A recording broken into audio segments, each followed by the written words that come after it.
Итак, симфония высокого калибра. Вообще последняя симфония. Написана как одерживающий в 1787 году, когда ему был 31 год. Заметьте, 31 год Моцарт завершает симфоническое творчество, написал последнюю симфонию. Подчеркиваю, потому что Бетховен только в 30 лет вообще симфонию начал писать, а Моцарт уже не закончил писать. Больше никто не пишет. Причина вам известна, что даже три последние симфонии сильно интересны составной публики, и не были исполнены. Поэтому и писать не стали больше. И спустя 3 года, простите, 4, в 91 году он напишет «Реквием». Любимая песня своего творчества, шедевр. Итак, симфония номер 41, С-дур. Симфония названия не имеет, но публика, уже потом в 19 веке, и критики дали название песни. Напоминаю, это верховное римское божество, воплощение величия, силы, мощи, мужества и так далее, и так далее. Вот все это музыки Моцарта, потомки его услышали. И если, скажем, вот симфония номер 40, соль минор, Бетховен, который развивает в дальнейшем творчество Моцарта, берет драматические образы, берет идею образного развития, преображения, мощные контрасты и конфликты. Вот то от симфонии номер 41 Бетховен потом берет воплощение силы, мощи. Когда слушаешь симфонию, даже говорили, что написал Моцарт. Вы, наверное, видели портреты Моцарта какие-нибудь. Так вот заметили, что он очень довольно хрупкий, субтильный человек, в отличие от Бетховена, крепкого, мощного. Когда слушаешь симфонию номер 41, уже, господи, как человек с такой внешностью, хрупкой, мог написать такую мощную симфонию, которую от сегодня написать Бетховен, очень волевая, мощная, величавая музыка. Этот характер сохраняется на протяжении всех 6 симфоний. Вот здесь уже он не показывает мир вокруг нас драматичным, полным тревог, волнений, переживаний, борьбы, а мир совершенным, гармоничным, разумным, правильным. Это очень музыка положительная, оптимистическая, жизнеутверждающая. И повторяю, и эта симфония, как и соль минорная, колоссально повлияет на творчество Бетховена, как величайший артефонист нашей традиции. Здесь традиционно опять 4-частный цикл, в 3-й части также минуэт, только здесь минуэт уже правильный, а не тот минуэт, который может танцевать. Но отличает, повторяю, эту музыку от предыдущих симфоний, то соль минорная величественность, мужество, сила, монументальность. Кстати, чтобы вы лучше знали, Моцарт пишет свои симфонии для того же состава симфонического оркестра, который был придуман еще Гайдном, то есть состава парного, малого симфонического оркестра. Парный состав, он же двойной, он же Гайдновский, еще называют малым. Потому что потом придет Бетховен, создаст новый состав, тройной, его называют большим. Если в оркестре Моцарта 35-30 человек, в оркестре Бетховена уже 50-60 человек. Правда, в современном оркестре вообще 120 человек, даже 140 может быть. Видите, растут запросы людей. Парами называют оркестр, в котором духовых деревянных инструментов только по 2. 2 флейты, 2 гобоя, 2 фагота. Число духовых не определяется жестко. Может быть и 2 трубы, и 3 трубы. Может быть и 2 валтурны, и 3 валтурны. Тромбонов он не использует, а трубы тогда еще не задеревянные, если говорить о группе духовой. А если о деревянной вернуться, вспомните, чего здесь нет? Кларнетов нет. Кларнеты еще в симфонический оркестр в жанре симфонии не входили. Вот концерты с кларнетом писали, а симфонии еще нет. Теперь я вам покажу тематический материал. Это все симфонии. Сейчас немножко для вас приготовил. Вот они. Так. Держите. Так, одну я вам чуть позже. Это материал.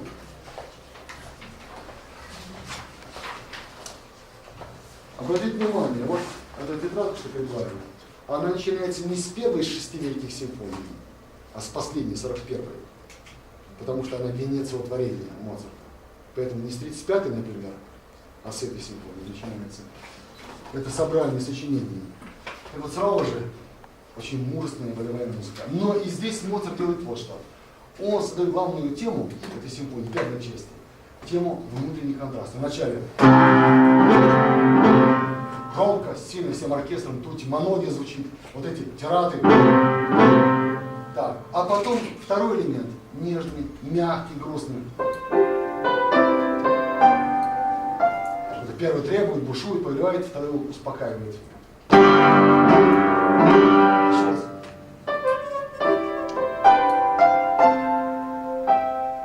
И осталось за первым последнее слово, потому что потом музыка решительная, порывистая, требовательная, волевая.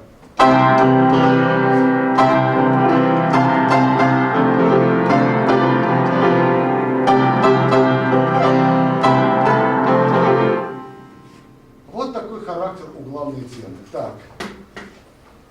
А вот связующий, он приносит элементы юмора, шутки, веселья. Вот. Как будто смехом дробным рассыпается тема. А затем в встречке появляется ход из первой темы.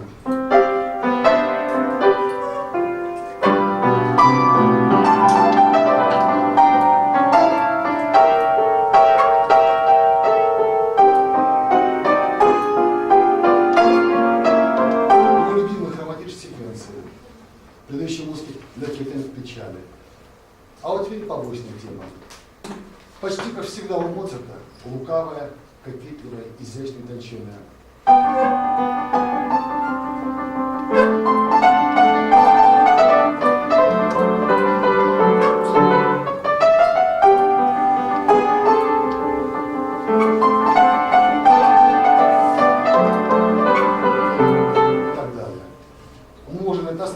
Но под конец, следующей побочной партии, Моцарт удивляет.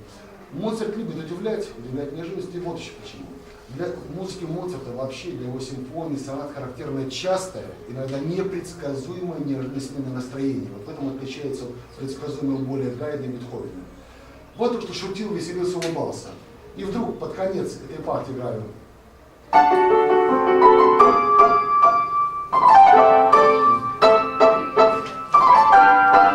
Тишина, ожидание. И вот тут грянула буря. Фортиссимо, оркестр играет весь, то есть тут, говоря по-итальянски. Тремоло, минорный лад, трепетание души.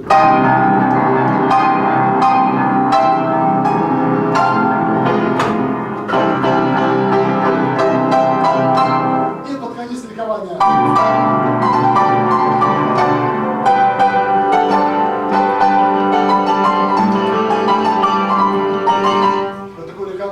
Бетховена в его знаменитых симфониях, в третьей, в пятой, под занавес. И заключительная партия.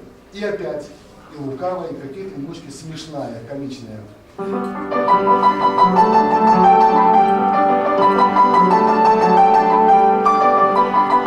Кто-то многократно повторяет одну мысль, тараторит, суетится, кудахчет, как у Бетховена, как у Гайдна в сонате ре мажор. Разработка драматическая, он драматизирует темы, звучащие в начале экспозиции. И вот как он начинает, и начинает он необычно. Что необычного? Поясняю, вот кончается первая часть экспозиции. Полный канал, торжественно. Резкий тональный сдвиг, тишина. И из до мажора уходит в ми мажор. Это первое. Второе. Мы привыкли, Моцарт приучил, Гайдн приучил, что начинается разработка главной темой. Вырывается из него кусок, звучит и меняется характер. Моцарт здесь поступает ниже. Он берет для начала разработки заключительную тему, ту самую шутливую, смешную. А затем заметьте, как он постепенно эту шутливую, смешную тему драматизирует. И она выражает драму, борьбу, напряжение. То есть, хотя эта симфония не является лирикой драматической, как 40-я симфония, но и здесь иногда возникают драматические образы. Страсти, трепетание чувств. Так, сейчас мы с вами сразу послушаем эту первую часть. Давайте. Так, господа, для вашего удобства, чтобы мы могли узнавать партии, я разделю каждую часть на партии, на разработку. Это все в библиотеке. Вот я сейчас оттуда достал этот набор записи. По нему можно будет слушать. А телефон есть? Ну ладно. Итак, симфония номер 40, С-дур, 1787 год. Усилитель не включен. Выключен. Усилитель. О боже мой. Странно, здесь индикатор светит. И здесь. Это блики, наверное. Ой, пин затухает.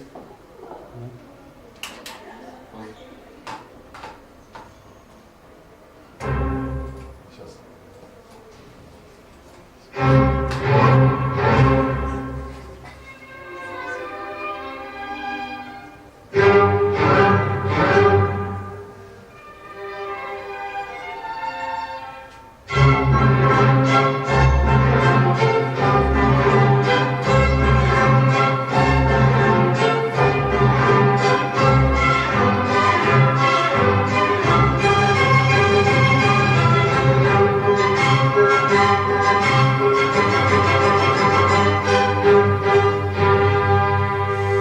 Главная партия. Связующая.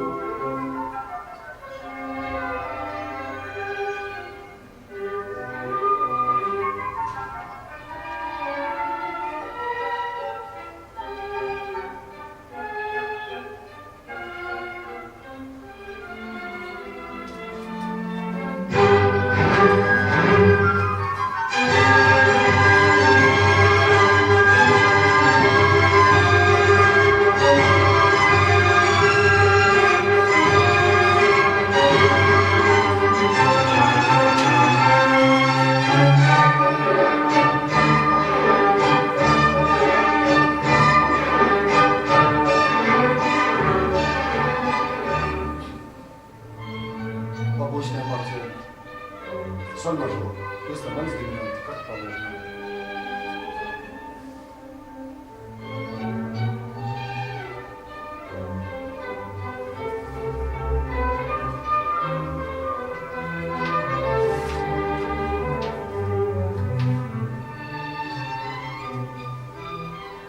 Сейчас же то самое. Нежный взрыв в конце побочной партии. Типично моторский.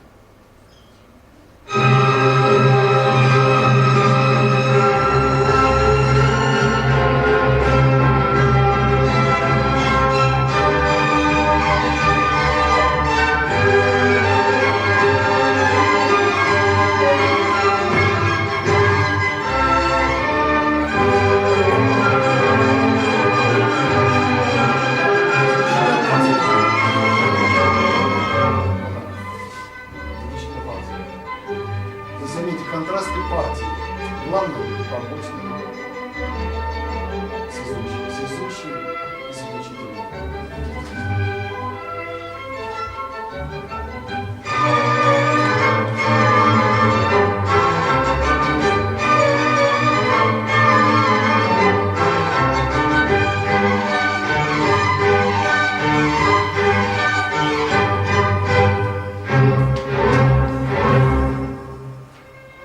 Так, ну, господа, в ту эпоху симфония Гайдна, Моцарта, Бетховена экспозиция после звучания целиком по новым повторяла. Сделался для нас с вами, чтобы мы окончательно полностью усвоили все, что нам показали. Образы героев, их отношения.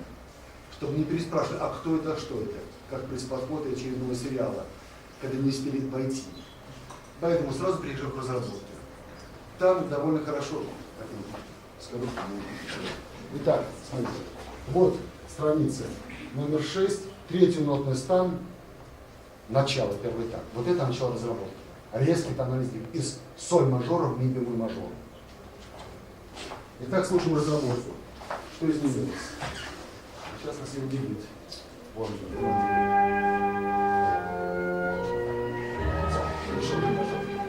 Начал беззаботно, как закончил экспозицию, исключительно церковь. Не совет стол. Сейчас все замечательно.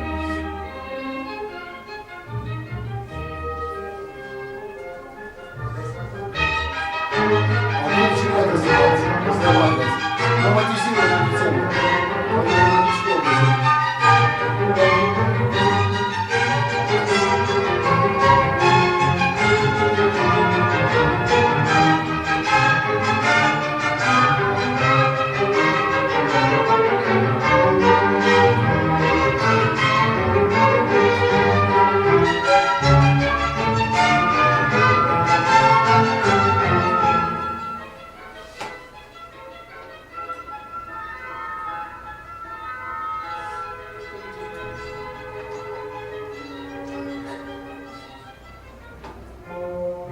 все, кончится. Репрессию повторяет характер образов, не меняя. Это, в общем-то, было типично для него, для Гайна. Уже это изменит положение дел Бетховена, репрессии изменяет характер образа. Но в 19 веке это будет уже обычно, что при репрессии, при повторении материала экспозиции, компания, которая меняет характер образа, обогащает, усложняет. И вторая часть, тоже традиционная, медленная часть, часть лирическая, только отличается от 40-й симфонии тем, что там, помните, во второй части, в начале все тихо, спокойно, лирическая экспозиция и вдруг взрыв в середине. Здесь он найдет другое творческое решение. Итак, сейчас, минуточку.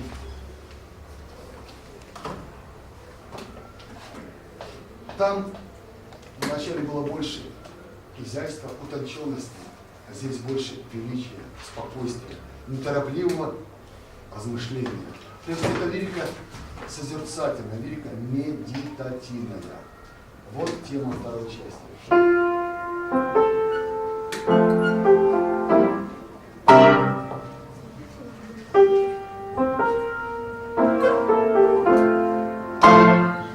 Обращайте внимание на особенности. Используем кутренным ритмом, 8 стих 16. Дальше. Отрывистых аккордов с форцами. Внезапно сильно звучало. Все это в музыке и героические черты. Здесь больше героики. Дальше. И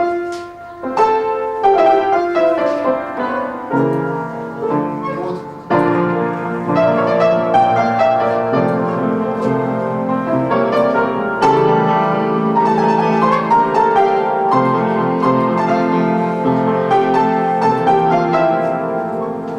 А дальше он придает тему к голосам, виолончелем, контрабасом. Струны играет, и птица аккордов звучит.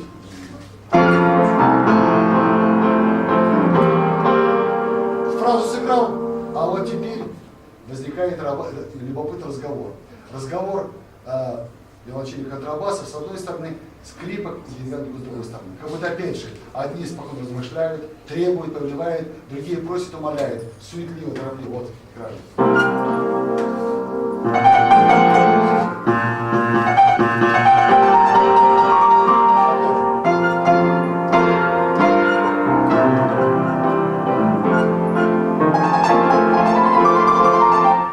Опять возникает контраст внутри партии, контраст в ансамбле.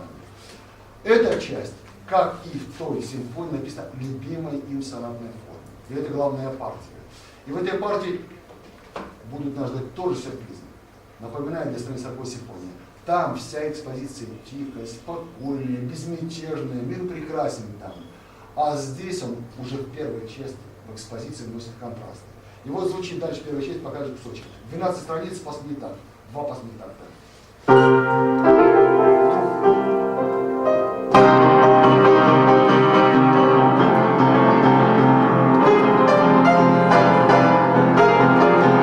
Диссонансы, синкопы, сфорцанто, оркестр тутти, страсти. И это заключительная партия. То есть и здесь он верен себе. Мощный контраст, главный связующий партия. Я говорю, смотрите, связующий, заключительная партия. Так вот это необычно, подчеркиваю. Традиционно связующая партия имеет тот же характер, что и главное. Она поддерживает, продолжает его. Моцарт, можете контраст образом ансамбля. Это ново, нетипично, его изобретение. Побочная партия. Опять светлая, созерцательная лирика.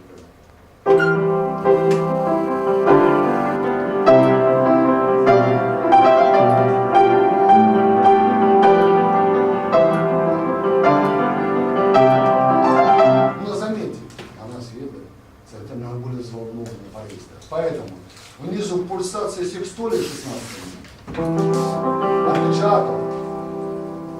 И вот эта фактура, это ритм пульсация секстолия, придает музыке взволнованный характер. А дальше больше появляется опять любимое Моцартовое читание с нисходящим хроматизмом.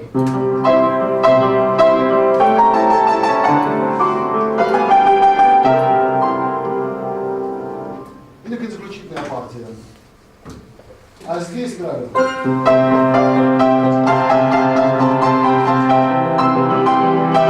Процесс ликования, торжество.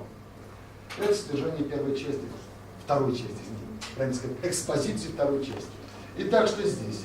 Возникает яркий контраст внутренний между разными темами и партиями. Контраст образно-эмоциональный, контраст характеров.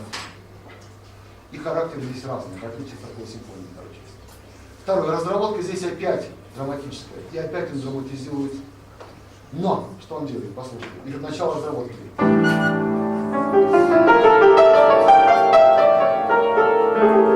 Уже начинает он разработку не так, как в первой части. Неспокойная музыка, сразу взволнованная, нежная, грустная, обращенная музыка. А потом он сразу же включает драматическую тему с конца главной партии. То есть, если в первой части он драматизировал тему легкую, веселую, смешливую, беззаботную, то здесь он создает драматический характер введением драматической же темы. Играет дальше.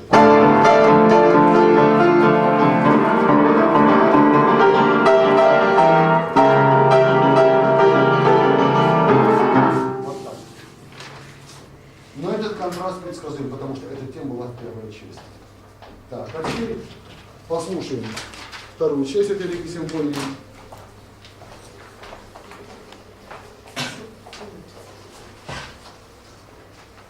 Можно сказать и так обо всей симфонии, о второй части, что Моцарт, даже когда хочет быть спокойным, веселым, беспечным, оптимистичным, даже в этом случае он не может без того, чтобы не драматизировать музыку, не показать страсти, волнение, переживания. Итак,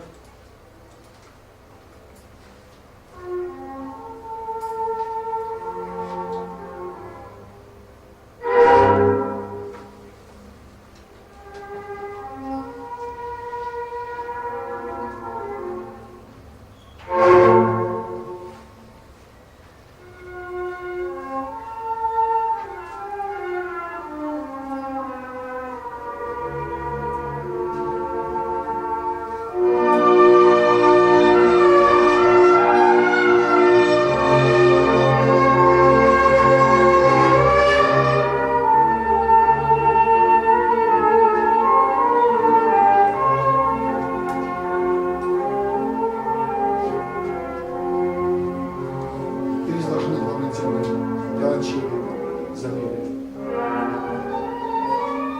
Здесь много веселого.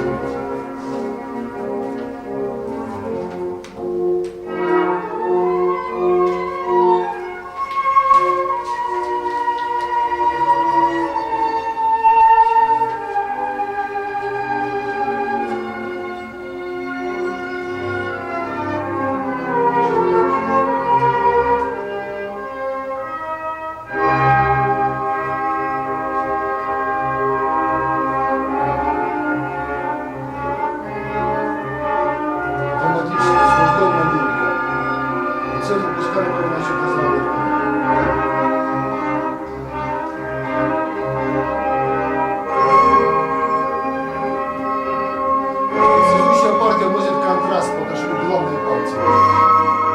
Драматический образ является.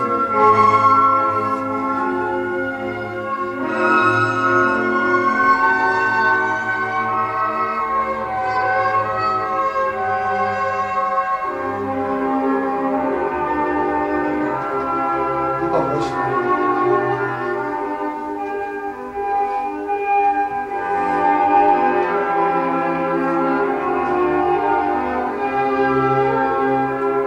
Сейчас будет суетливое прочитание. И опять любимые хроматические секвенции Моцарта.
связка.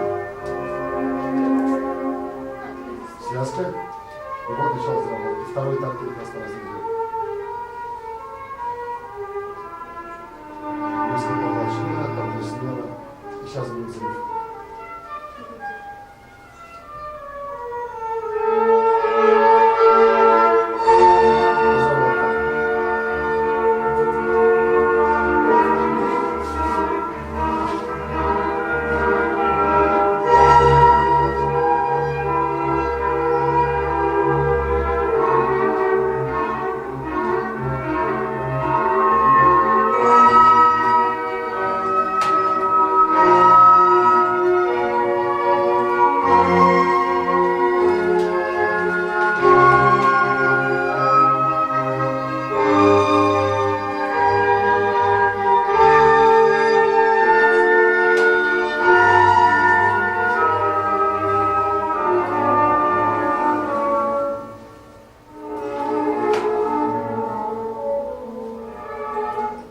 Обращение внимания вот на что. Это тоже черта симфонического минутного Моцарта. Моцарт для разработки вообще, для начала разработки может взять любую тему из экспозиции. Другие композиторы, Гайдн в частности, очень часто Бетховен брали для разработки главную, первую тему, основную тему, ее меняли характер. Моцарт может взять заключительную тему, как делал симфония номер 40. Взять тему созвучия, как сделал сейчас. То есть берется материал не самый главный, но материал, который можно преобразить, изменить, передать его помощью драматизма музыки. Но теперь минуэт. Минуэт написано в классической, сложной, трехчастной форме с трио, как именно в такой симфонии. Только вот здесь уже не будет того драматичного, возбужденного, отчаянного характера, той мощной борьбы. Это по содержанию будет традиционно вроде то, что мы слышали, например, у Бетховена, даже у Гайдна.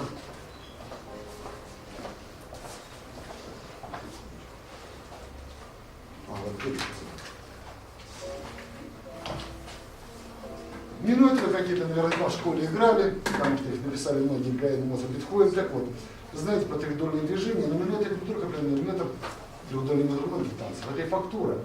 Вот необычная фактура именно тем, что здесь вот не совсем минутная фактура. Фактура такова, что он не подчеркивает сильные и слабые танцевальные доли, которые позволяют легко танцевать. Он смягчает танцевальность. Он делает акцент на нынешней среде музыки. Это опять светлая линия. Вот. Подождите.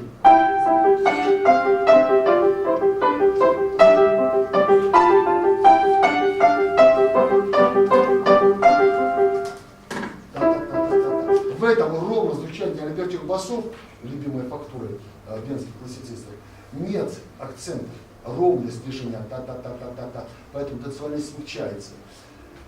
Вот и кроме того, вот эта тема с плавным нисходящим движением, с чувствительным хроматизмом, она типична для моцартовских арий лирических героев, как было женских партий, героев лукавых, кокетливых, изящных, утонченных, акцент на лирике силы.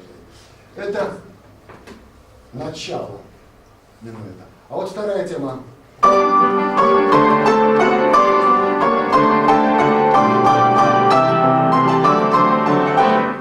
Возникает опять же, можете сказать, чего? Изящной лирики начала и музыки торжественной, величавой, грандиозной, победной, героической во втором разделе. Так что Моцарт и здесь не жалеет тем. А вот еще одна тема первой части.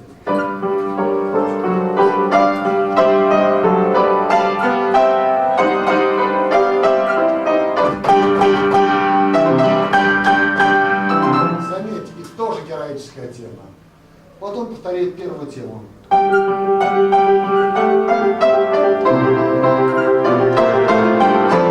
Но заметьте, когда он повторяет, он вот этот изящный, утонченный характер постепенно отстраняет. И этой теме придает характер героический, величавый, торжественный.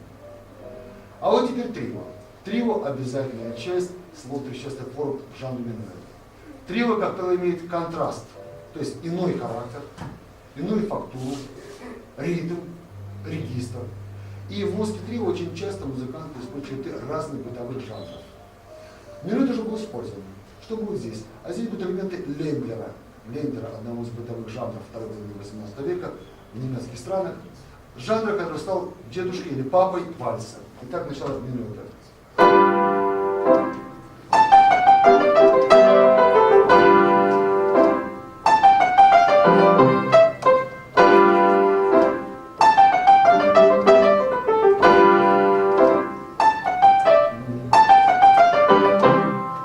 Вот такая музыка. И опять первая часть. Итак, здесь в этой минуте нет, извините, пожалуйста, тех драматических образов на столкновении. Есть чередование, показ лирики, героики. Лирики, героики, так многократно. И еще чередование, показ, в котором постепенно, я об этом вам говорил, показывал, лирические образы все более и более героизируются, делаются масштабными, величавыми, торжественными. Вот в какой направлении идет лирический образ, в отличие от этого всего.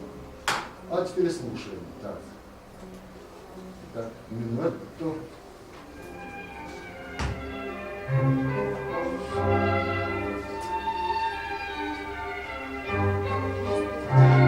Еще будет.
Трио всегда контрастно, всегда такой характер, и так вот трио. Это минуэт.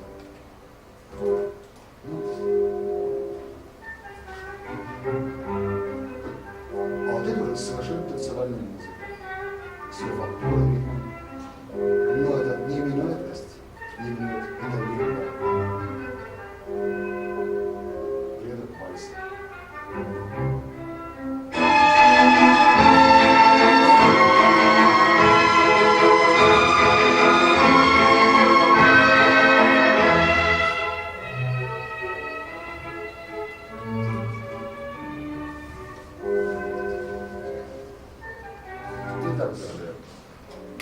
Так, ну и, господа, финал. Конец делу венец.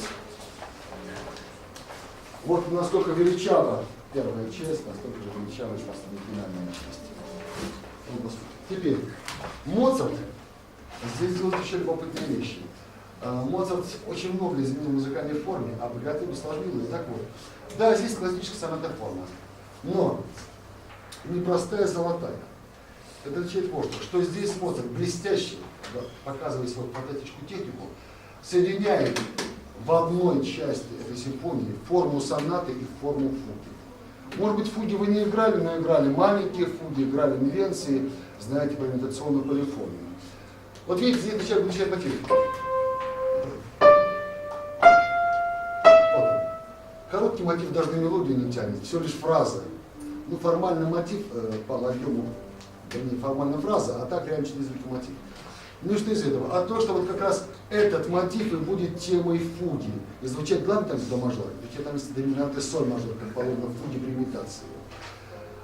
Но если сыграть вместе, получается опять же не аж начало до финала. Музыки торжественные, величавые, а начало лирическое, лирика это шутливое, скерцовное, опять же, как вот это изящное. Это первый элемент темы. А затем вдруг уже торжественно. И опять любимые контрасты внутри темы. Одного характера другого. Изящные какие-то лирики и героики. А затем... А вот здесь начинается полифоническая имитация, превращающая сонатную форму в фуги. Это первая тема. Главная партия необычная тем, что здесь две темы. Партия одна, тема две. Вот вторая тема. А вторая совершенно героическая, провозглашающая, требующая, призывающая, пунктуальный ритм. Оркестр Тутти играет. Играет монодию.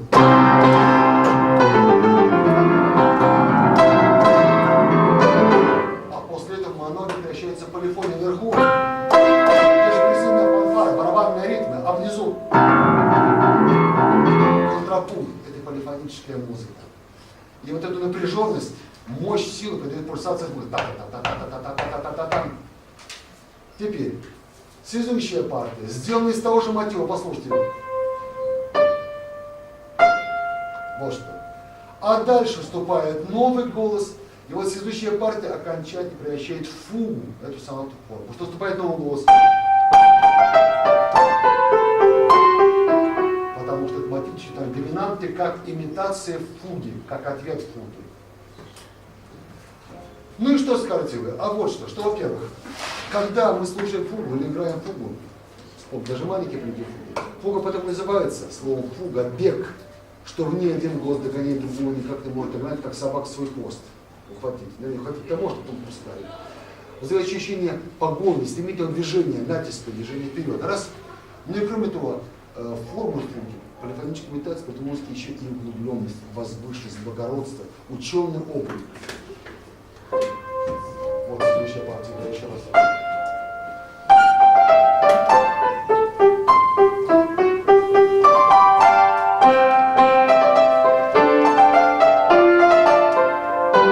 Так вот такие вещи никто не решался, кроме Моцарта, сделать.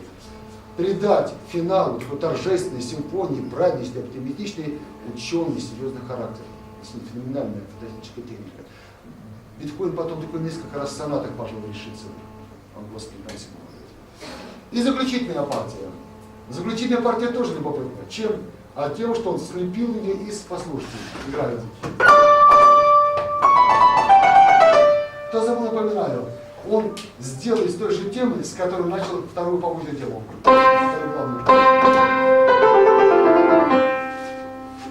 То есть, одна и та же тема. Работает второй главной и заключительной. Что из этого? А вот что.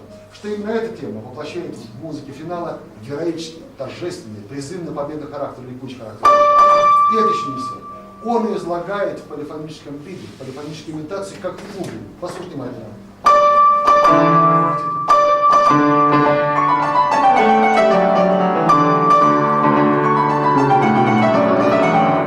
Еще больше стремительность и самых фуг.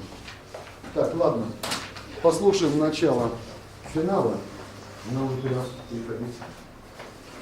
Времени минуту музыки.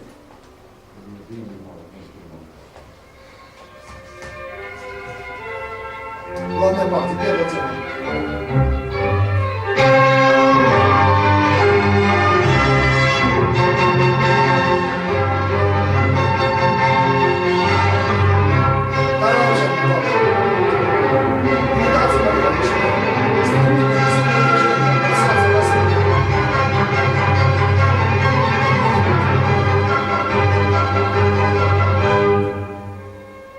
Связующая партия, сделана из мотива главной, с полифонической имитацией, с превращением в фугу.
Как Моцарт, глядя на его внешность, просто и субтильно, мог такой мощный, величавый, торжественный, героическую музыку.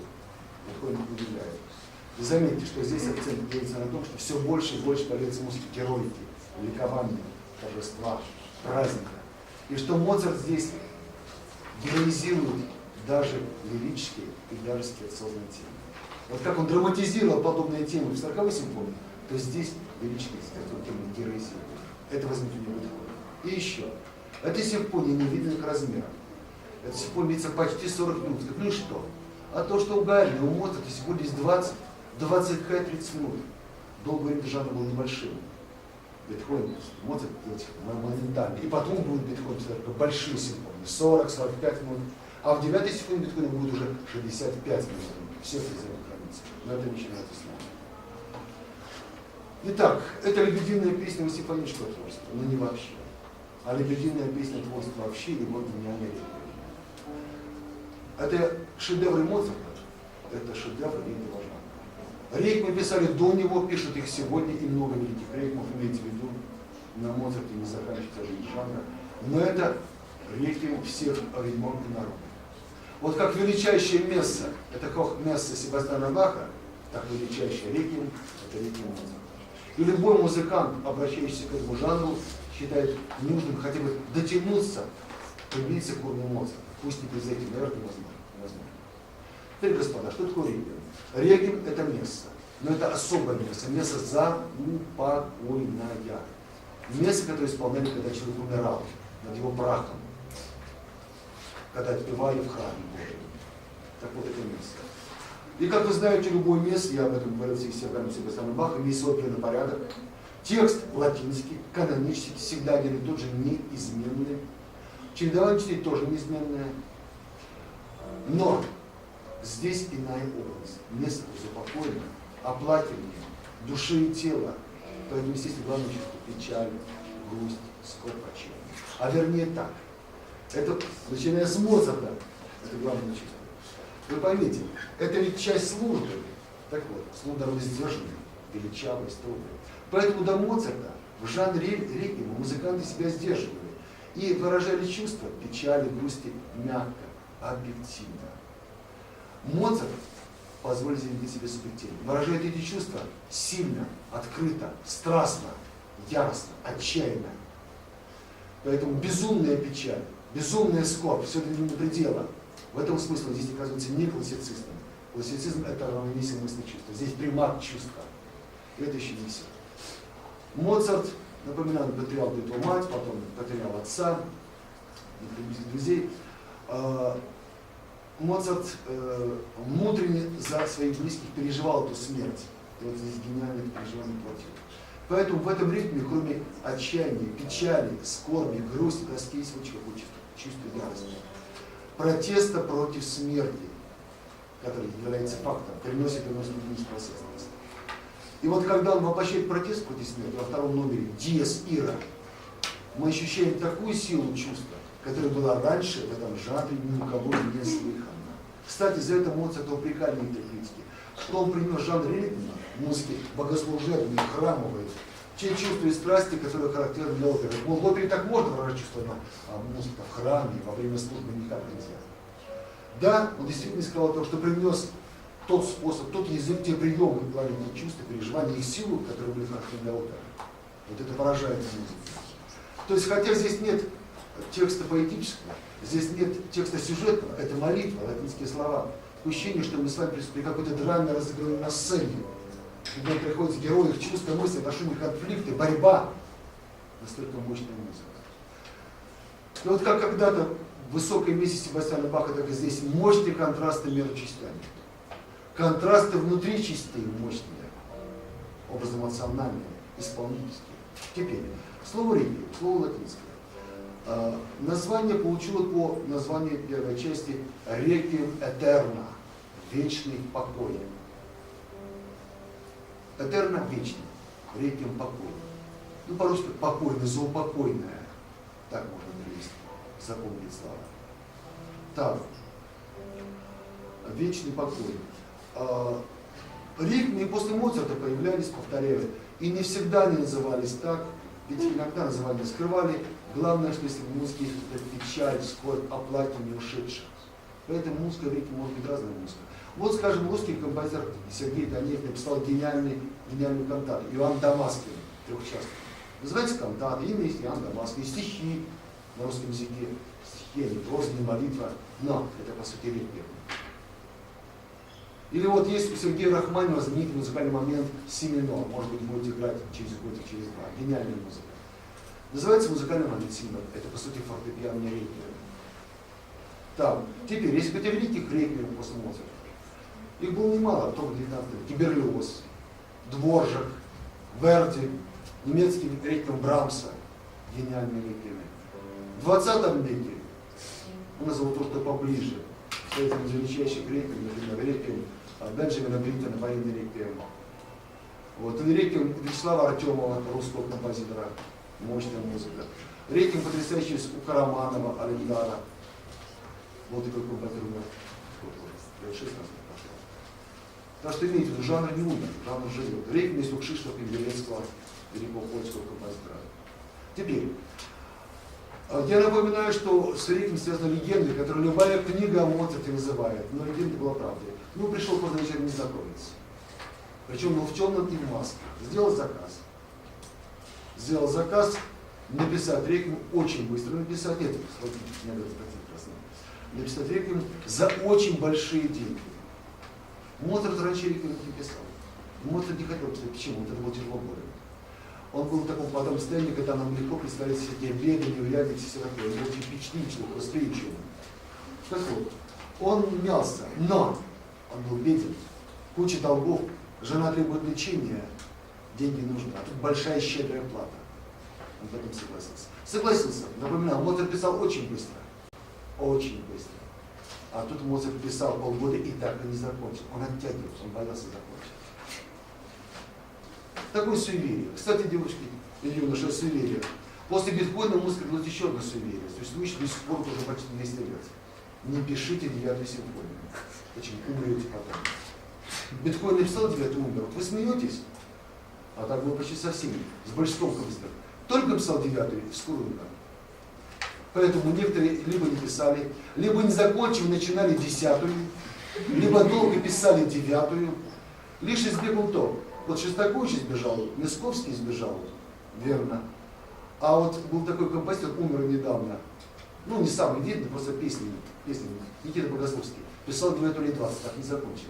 И прожил долго, чуть на 90 лет. Когда закончил, тогда умер, да? А? Когда закончил, тогда умер? Нет, он так не закончил. Он просто листок черпал. Но это, поверьте, Шуберт только писал 9-ю, сразу же умер. И так было практически 80-90%. Это было так.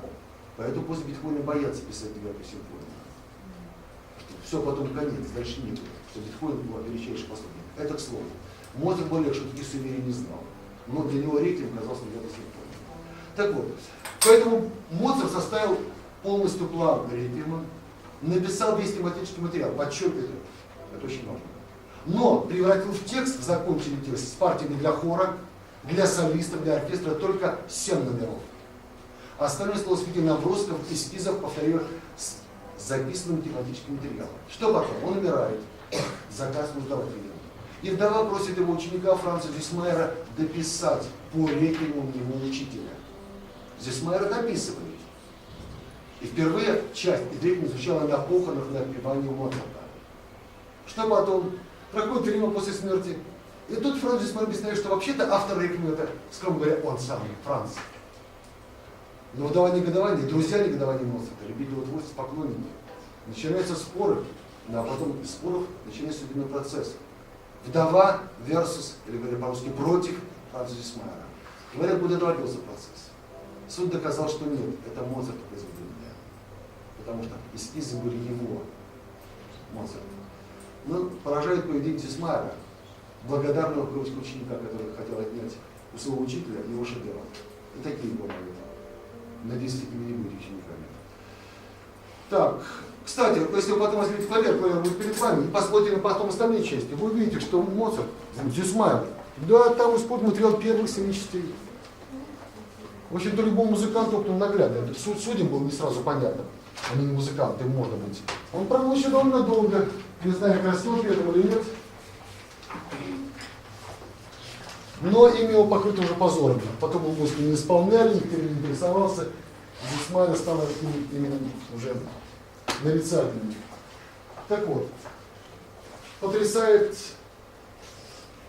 в этой музыке не только вот это печаль и скорбь, а только насколько тонко, нежно, возвышенно, поэтично музыка была. Вот это необычайно щедрый композитор, на мелодию, на гармонию, на форму, но здесь такое ощущение, что он достиг предела своей щедрости. Столько находит, столько жемчужин музыкальных разбросанных, все изумляешься. Это музыка, которую спокойно слушать невозможно. Буквально хочется плакать. Что первая часть рекомендательная, что последняя часть, номер 7 лакримоза, переучить слезная. И в этой же музыке, в этом ритме яростно возмущаться, негодовать, бить руками об стенку. Не привыкайте, а то на сцене по привычке так потянетесь, публику хохотать вами. Уроняют, неприятно. Держите в руках. Итак, написано для хора, оркестра и 4 солистов. То есть сопрано, альта, тенора и бас. Здесь не будет арии, здесь не будет этого, но здесь будет потрясающей красоты ансамбля. И хотя текст этих ансамблей это молитва, такое ощущение, что перед нами 4 человека разговаривают о смерти. И кажется, свое суждение, свое отношение к ним. Но начнем с первой части.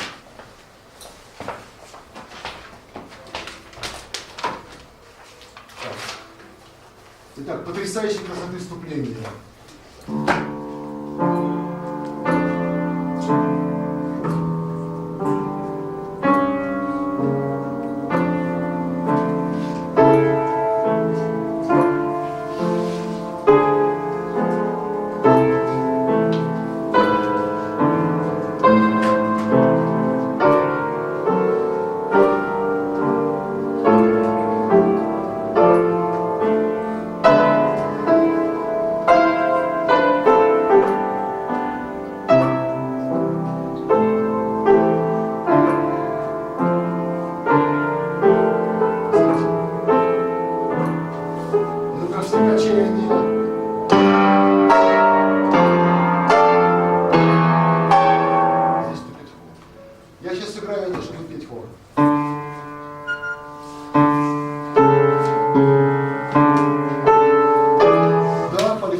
Музыка, имитация, короткие движения, фразы вздоха, отчаяния. А вот оркестр, придавая волнение, сдерживаемое биение сердца, сопровождает игрой струнков.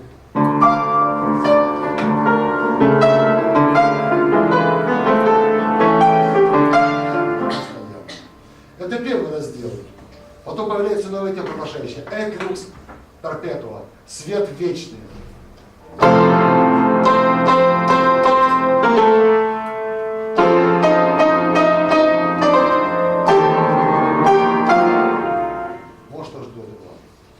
Солисты нужны не только для ансамблевых номеров. Солисты возникают здесь и в местах хоровых.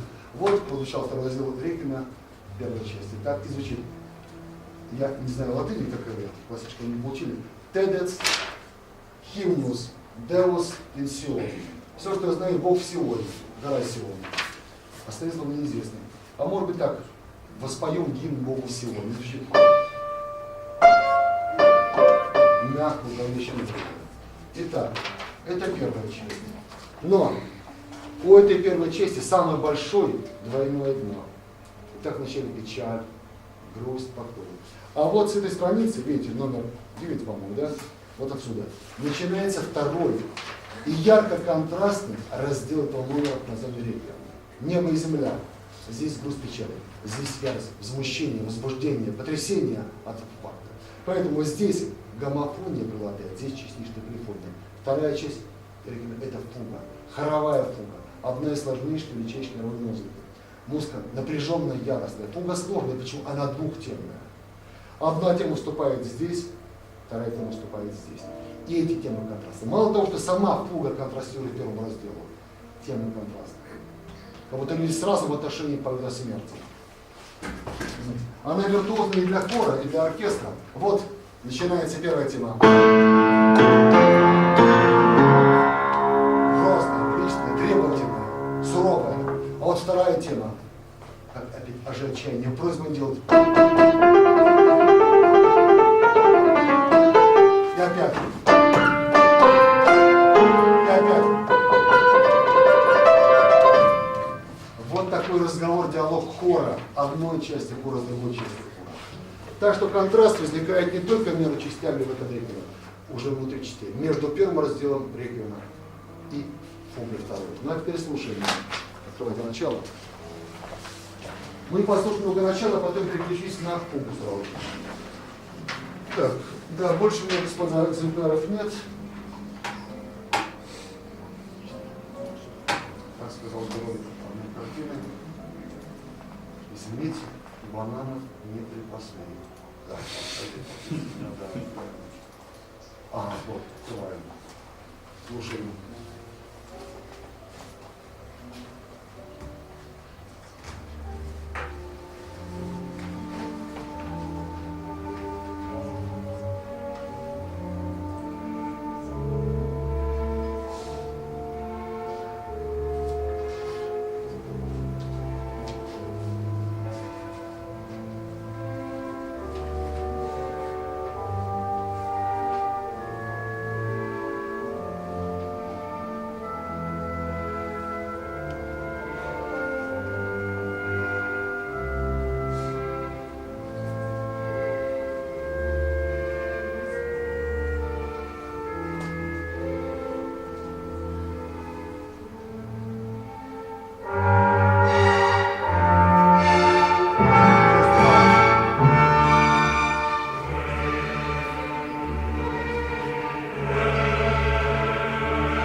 Я перейду на фугу.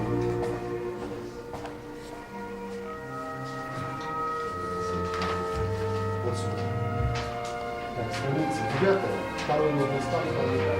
9 страница, второй нужный стан. Заметьте, какое божественное слово здесь. После нежно-светлый. Какой опять возникает мощный контраст. Это во второй раз. Так, ну сейчас, господа. Переходим на фугу.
маленькая тонкость.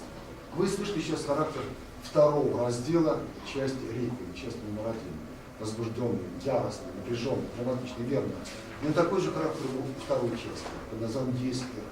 Чтобы смягчить контраст, вернее, чтобы он возник контраст, чтобы не было музыки одного и того же подряд, Моцарт делает вот что.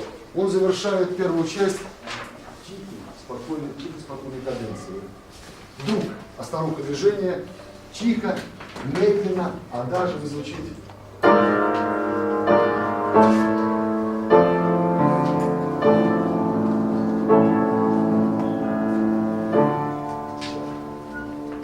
Что передышку мы имели. И вот после этого начинает вторую часть. Диез ира, латинское выражение. День смерти, день гнева. Вообще-то это имя собственное, не этой части.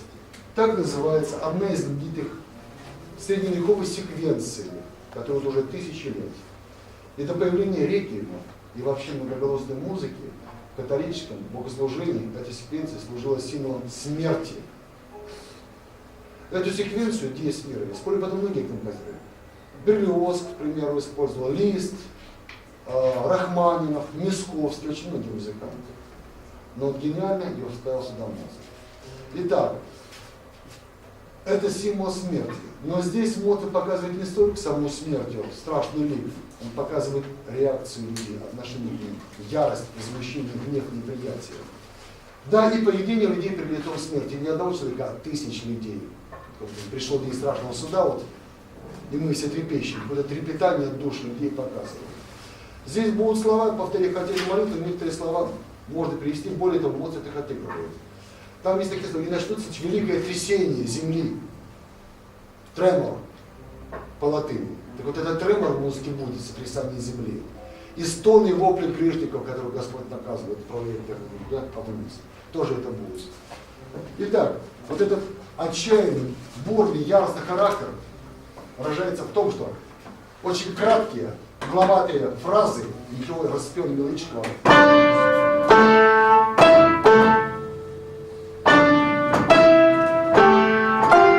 Вот такие фразы у хора. Оркестр, пульсация 16, арпеджиато, тремоло.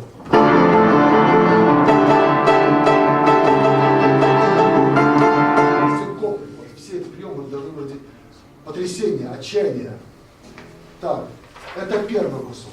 Вот дальше. Здесь появляется такое любопытное место, где, сейчас я вижу, где они поют «Quantus tremor est futurus». Так, всеобщее дрожание – это ваше будущее. Прямо так мы слова не перевести, извините. Не сильно заканчивать.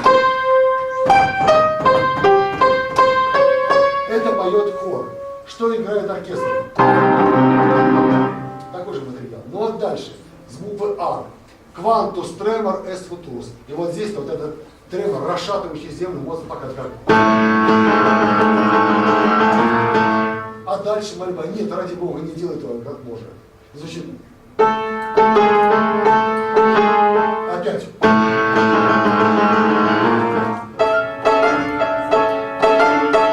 Вот это требование, повеление, предсказание смерти, ужаса и мольбы не делать этого, Моцарт показывает в виде диалога. Низкий голосок, басов и всех остальных. Здесь монотон, а здесь гомофония. Здесь оркестр гармоничный.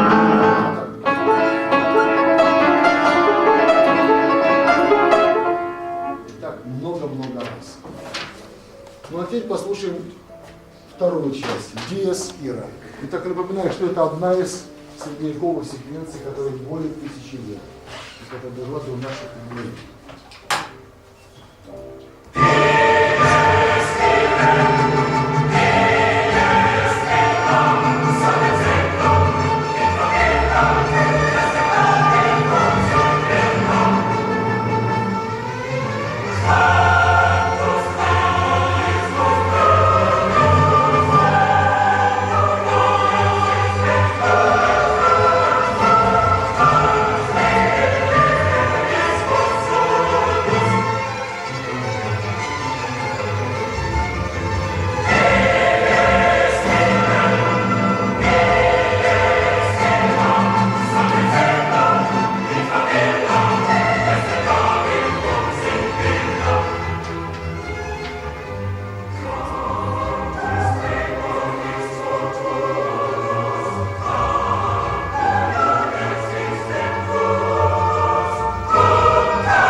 исполняет хор Лейпцигского радио, оркестр штатскапелля Дрездена.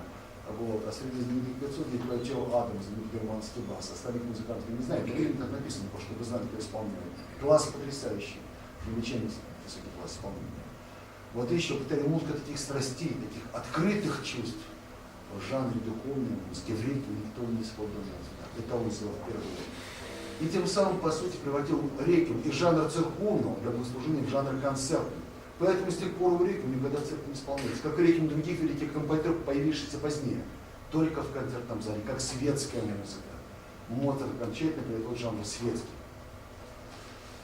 Теперь новый контраст. Итак, это была часть вторая Одиссея. День гнева, день смерти, день отчаяния, ужаса.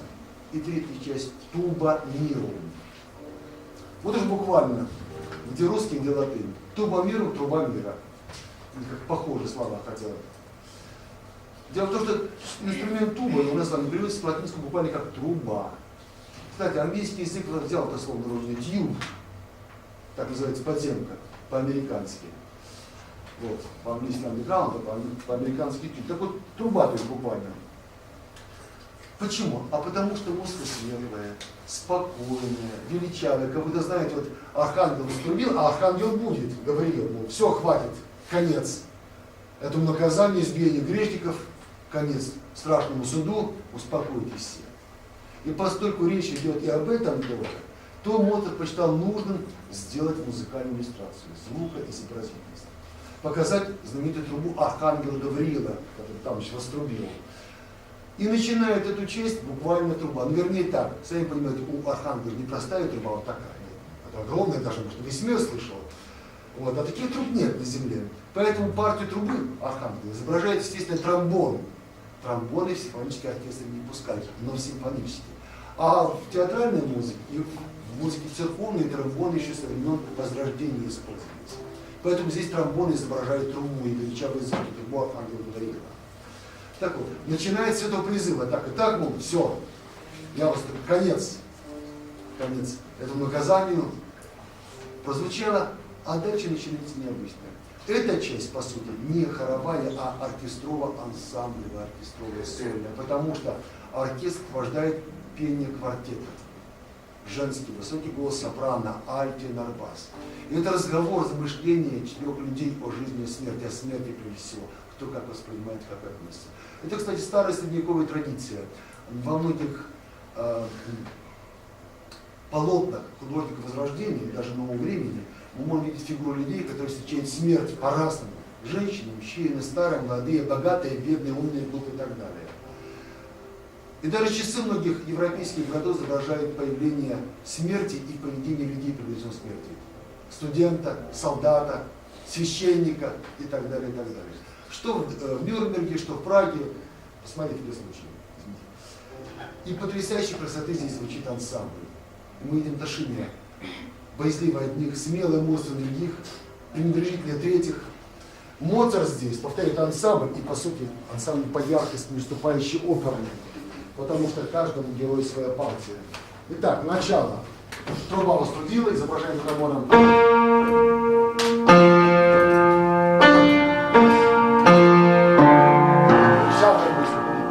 Вот когда труба замолкает, вступает бас. И поэтому то же самое. Туба, мирум, спаргенс, сонум. Зазвучало все, что могу сказать. Без спаргенс не знаю. Поет бас. Только бас закончил фразу, опять вступает тромбон, и тромбон, подчеркиваю, играет сопровождение. Тромбон наверняка хоть раз вы слышали.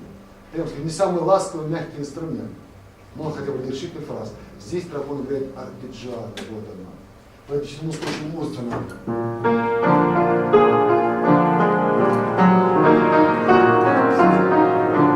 Еще раз то же самое. Так. Итак, это ошибки. Все, успокойтесь. Все будет хорошо.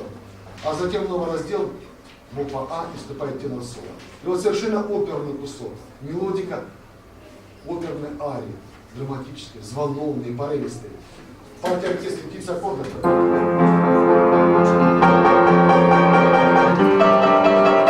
Господи.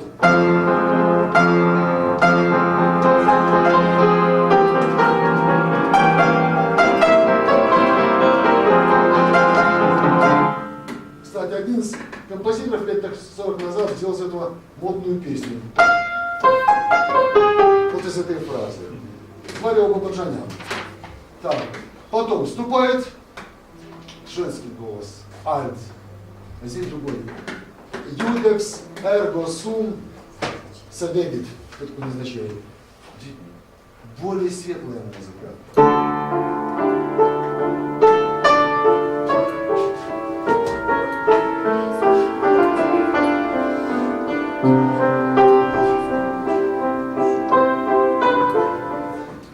Говоря иначе, Моцарт здесь чередует так эти сольные куски, тенор, альт, сопрано, что мозг свирепеет. Вот вы перемеряете или, скажем так, не видно ничего ужасного, а то есть неспокойно, сдержанно уже звучит сопрано.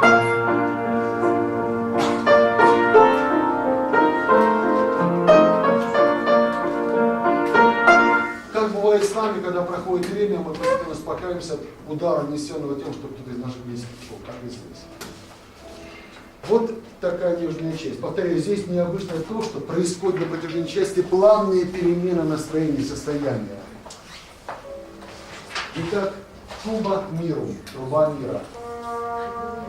Вот труба изображения тромбона.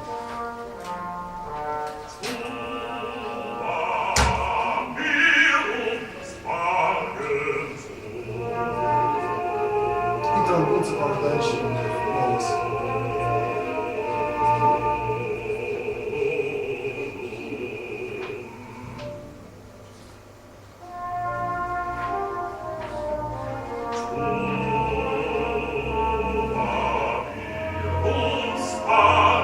Он призывает в порядок, спокойствие, невозмутимость, сделать смерти. Сейчас ступит тенор. Саша, ты будешь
У нас есть записанный сериал, я даже что позже записывал, «Священие», последний сериал о Моцарте, игровой, художественный, естественно, в 10 или 4 не помню. Так вот там есть сцена, когда он разучит с певцами, это кусочек, и страшно сердится.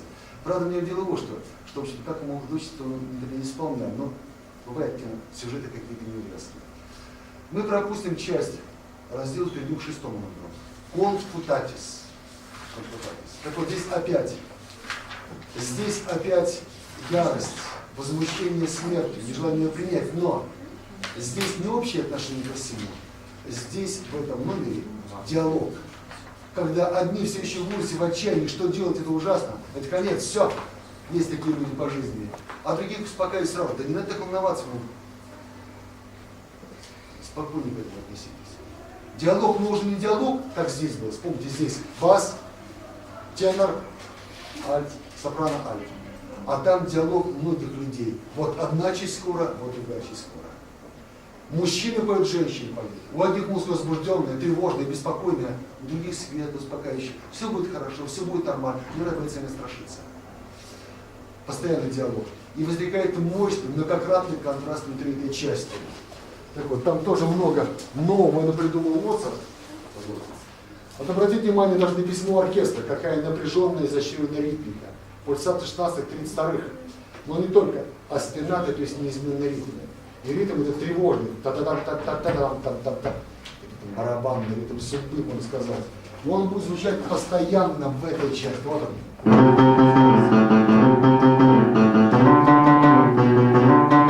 Это церковный когда в храме там звучат. Это кусок из оперы симфонии. Мелодия у хора, пауктин ритм, движение по своему аккорду, драматическая делечка.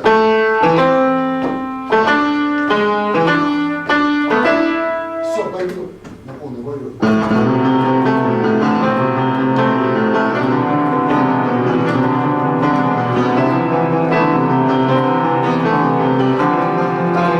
Это первый раздел. Затихли паникеры, выступают другие голоса. И минорный, простите, мажорный лад. Исчезает пульсация шестнадцатых, все мерно, мягко, плавно, светло и звучит.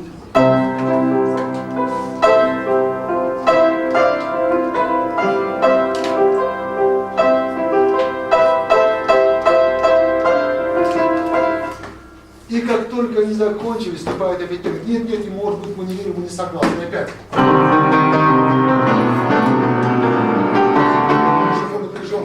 Опять вторые пытаются успокоить, но уже не так уверены, поэтому их музыка творится легкая печаль.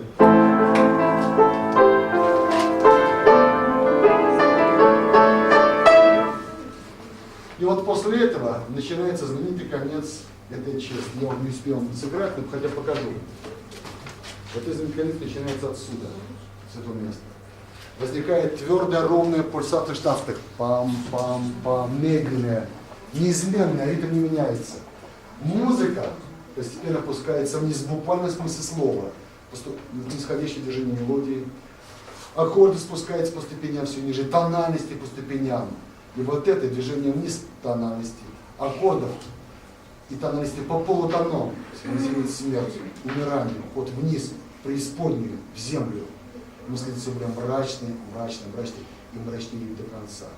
И вот когда она в таком мрачном необычайно, вот тогда появляется стимул номера лакримоза, слезная, самый печальный, самый скорбный, самый тревожный кусок этого времени, буквально плакать хочется, трудно сбежаться. Последнее, что скажу, потому что мы заканчиваем. Так вот, когда спустя 120 лет после Моцарта, смерти, римский Корсаков напишет оперу Моцарт Сальери по маленькой трагедии Пушкина, и будет показывать там их разговор Моцарт Сальери, и смерть Моцарта, уже отравленная, ну по легенде Пушкина. Он напишет свою музыку, но, как нужно показать, и скажем так, у нас с вами, слушатели, исторгнут слезы, что нам было жалко его, а нам и так было жалко Моцарта. Что делает римский Корсаков? Он сделает цитату. Он ставит туда, в оперу, кусок из великого Моцарта. И более трогательной музыки, и лучшего не мог, сказал поэт. Это действует потрясающей силой. Итак, господа, прочитайте разбор симфонии Риккерна. Так, ну, отрывки в списке указаны. Так, напоминаю, значит, в следующий раз, когда мы будем встречаться, вот не завтра, а в следующий вторник, приготовьте рассказ «Характеристика творчества Йозефа Гайдна». Характеристика творчества Йозефа Гайдна. Ну, естественно, жизненный и творческий путь. Вот это. Так, все, до встречи завтра.